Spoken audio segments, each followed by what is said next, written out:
So lately I've been thinking a lot about political systems and systems of leadership and which is the best one. So I'd like to share with you some thoughts that I've had specifically about democracy, whether it's good or bad. Now I'm not gonna say that it's the best or the worst, I'm simply gonna give you some thoughts that I've had. First, let's start off with the positives and then the negatives. And well, let's begin. The positives of democracies are actually vast. The more you think about it, the better democracies are. For example, in democratic systems, people can contribute. That in itself is not self-evident in other political systems. And people being able to contribute, well, that's a pretty good thing. If you're the average person, you probably want to be able to contribute to the policies which are being made. The same way that leads to another thing, which is feeling of participation. People feel like they've had a vote, they've had a say on the policies made. And what that means is that people are probably more invested in it. Meaning that when we pass a policy, people are more likely to feel like, hey, I'm a part of this society, I had a say in what this society looks like, and they're more invested in making this society work and making it better because they contribute. Instead of just being some idle standbyer who just has to hope that some ruling class does the correct thing.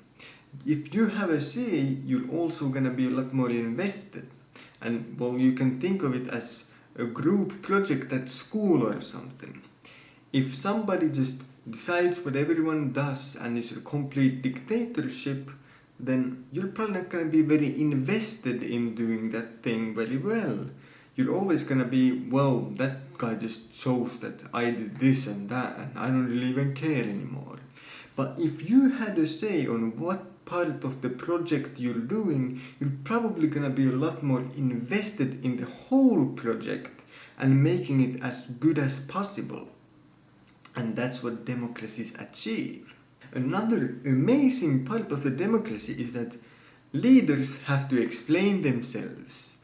Think about that. If there is a monarch or a dictator, they don't have to explain what they're doing, they just pass laws however they want. But in a democratic country, those elected representatives have to explain themselves. Why are we passing this law? They have to literally tell the people, hey, this is the reason, and try to get their support for it. They have to actually explain the process making and the decision making behind their policies and their laws, which you wouldn't have in many other systems. And of course, this means that all policies which are passed are supported at least to some degree. Now, of course, a lot of times people might be angry that, well, I didn't support that policy or that policy. But if you truly look at it, you look at like polls and such things, most policies that are passed are supported by at least 40% of the people or somewhere around there. So there's never really a situation where policies are constantly passed which like 2% of the population actually support, or 10% even. Like most policies are supported by a lot of people, and well, it's to the reason that politicians have to explain themselves and only then can they be elected. If you don't have a campaign where you explain the policies which you want to do and why you want to do them, you're probably not going to get a lot of votes and you're probably not going to get elected. And so every representative that has the power to pass these laws has been voted there by the people, and most of the time they have their support. And then of course in a lot of other political systems that would not be the case. A dictatorship or a monarch could, for example, pass whichever laws they want, no matter how much it was supported by the people or not. But in democracies, you can't really do that. You can't really just pass laws that people don't support, because then we're gonna get voted out and someone else is gonna come in who promises to change those laws back to how they were or change them to some other thing. Another absolutely amazing thing about democracies is that it correlates very well with prosperity. I mean, it's not really a coincidence that all the most prosperous countries are democracies. I mean, just ask yourselves, would you rather be an average person in the average democratic country or an average person in a non-democratic country? I think everyone who's honest with themselves will say that, yeah, I'd rather be the average person in a democratic country. And so, even though you can argue what is the cause for prosperity, and is democracy the cause of prosperity, or is prosperity the cause for democracy, or whatever, you can argue those things, but the truth is that it correlates very closely with prosperity, and the more prosperous your country becomes, the more likely it is to become democratic, the more likely it's gonna stay democratic if it already was a democratic country. And so it seems to be that democracy, at least in some way, helps us prosper. So isn't democracy pretty amazing? And lastly, as a positive about this amazing system of democracies is that, well, in history it has succeeded very well. If we just look at history, the democratic countries usually are always doing better than the non-democratic countries are. There's usually a lot less political violence, not an absence of political violence, but there's a lot less than in other countries. It feels like some countries that are not democratic have like a coup every 2 months, yet democratic countries have barely any political violence. Of course some, but a lot less than the other systems. So after we've gone through all of these amazing things about democracies, what are some negatives that people will point out? Well, of course, we can start with the obvious. It's slow. When you debate a law for 2 months and then you make a vote on it and then you deliberate and then you this and that and this and that and you have checks about, oh, does this fit the constitution? How does this work? Like, yeah, it takes time, and that is probably the number one criticism of democracies. It's fairly slow compared to, for example, a monarchy. A monarch could just pass laws every 2 days if he wants to. Boom, boom, boom. No delay. Yet in a democracy, it might take months to pass the same law because you need to debate it in parliament and then you need to pass it through some judges and stuff and change parts of it so it fits more into the current law and then all kinds of stuff. So it's a lot slower, and that's a fair criticism. But we must remember that democracies can also be fast. For example, in history, when there's been war and all kinds of bad stuff, many times democracies can make decisions fairly quickly as well. And the reason is that when these bad stuff comes up, most people usually agree on what to do when this bad stuff comes, so you don't have to deliberate, you don't have to debate, you just pass it. So for example, if a country declares war on you, a lot of the times you don't need to have a long discussion on what to do, you're just gonna conscript your military and you're gonna defend yourself. Usually that doesn't take very long even in democracies. Now another criticism of democracies is that, well, are people qualified enough? And they think this is quite a big one. I mean, if we just look at the world and how complex it is and how many things there are and how humans have to specialize. I mean, we have to have doctors, engineers, scientists, economists, all kinds of financial advisors and so on. We have to have all of these things, and people have to specialize in certain fields because these fields are so complex and because you don't have time to be an expert in everything. And so if you're in a democratic country, that means that, well, most people just won't be qualified on the things that they're voting on. Most people won't be qualified in law, yet they're deciding what laws should be passed, or at least who is gonna represent them and what kind of laws they will pass and support. And so it raises the question, are people qualified enough to even vote on certain things like, for example, law or economics and so on? Now, of course, it seems like a big problem, right? I mean, the average Joe, what do they know about economics? But in actuality, if we once again just look at history, somehow democratic countries have been making some of the best decisions when it comes to economics. I mean, if once again, democratic countries are usually the richest, the most prosperous, the safest, and all kinds of positive things, yet these all came from the average people's vote.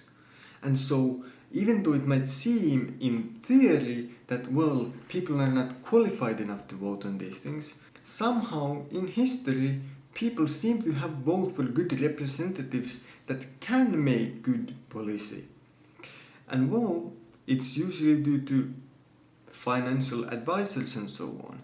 You know, in democratic countries, even though you vote the president or you vote people in parliament, they usually have financial advisors / advisors in other things like geopolitics and all kinds of other political topics that then come and give them more advice and more information so that they are more fit to vote on those things before they have a vote on a certain law. And so in actuality, it doesn't seem like as big of a problem as people think. This really brings us to the third problem that people say that democracies have, and it's that it's a popularity contest. And in a way it is.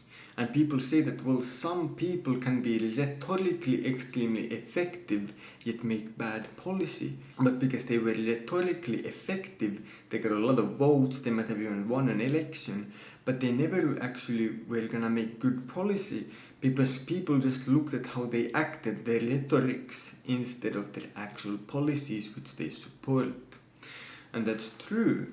In democratic countries, you have all kinds of populism on all sides, and it seems like a lot of these candidates are just getting votes out of, oh, well, he said that I promise you sunny days and sunshine and good weather, and you know what, if I'm in power, it will never rain anymore, even though they have no way to actually do that. But once again, I would like to point out in a sense a counter, which is that in history, this just doesn't seem to be the case.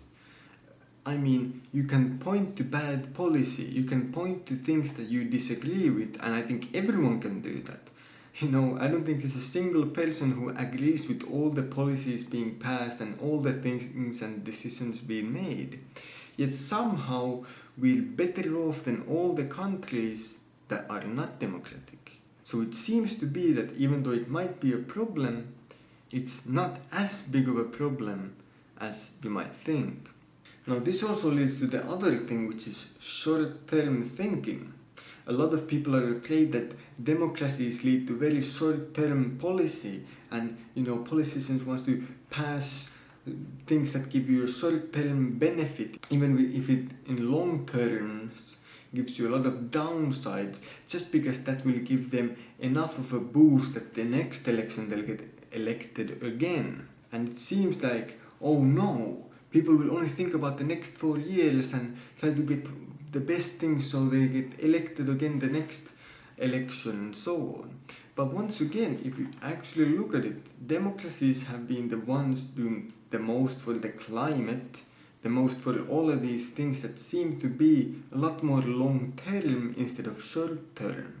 It's actually more of the dictatorships and the autocracies and monarchies that have to make these short-term policies to keep their country happy, because if they're not happy, they're gonna revolt. But in a democratic country, if your people aren't happy with the policy in the short term, I mean, they won't revolt in the same way, and usually they will only just vote differently the next time, but the actual law that they passed usually stays in power. And so once again, it doesn't seem like it's that bad of a problem after all. Now finally, the fifth and final problem that democracies have is that there is voter apathy. If you look at a lot of countries, they have something like 60 to 70% voting rate, which is not very good. I mean, if you imagine that only one person is voting, it might as well be a dictatorship. But once again, it's like, if you have the right to vote, you probably should have the right to not vote. And the fact that some people choose to not vote is not necessarily the fault of a democratic country. Also is in a sense a problem that you can't really fix by changing the system. So, for example, if we were to change from a democracy to a monarchy or basically anything else, it wouldn't actually change the fact that there's always gonna be some people who are apathetic and don't care and are not gonna vote. They're not gonna even have the right to vote in a monarchy. And so, this is not really a problem that can be solved by changing the system. It is simply a problem that will probably exist forever, that some people simply choose to not vote and some people just don't care enough about the policies and the politics to even vote, even though it impacts their lives. So, well, this has been a long rant about all kinds of things relating to democracies. I think in conclusion we can all agree that democracies have been amazing and great for society. And even though it's not maybe perfect, it's a lot better than most of the alternatives. But hey, if you think you have a new amazing fancy political system that solves everything, then I'm sure that we'd all love to hear it. So, as always, thanks for watching and have a great day.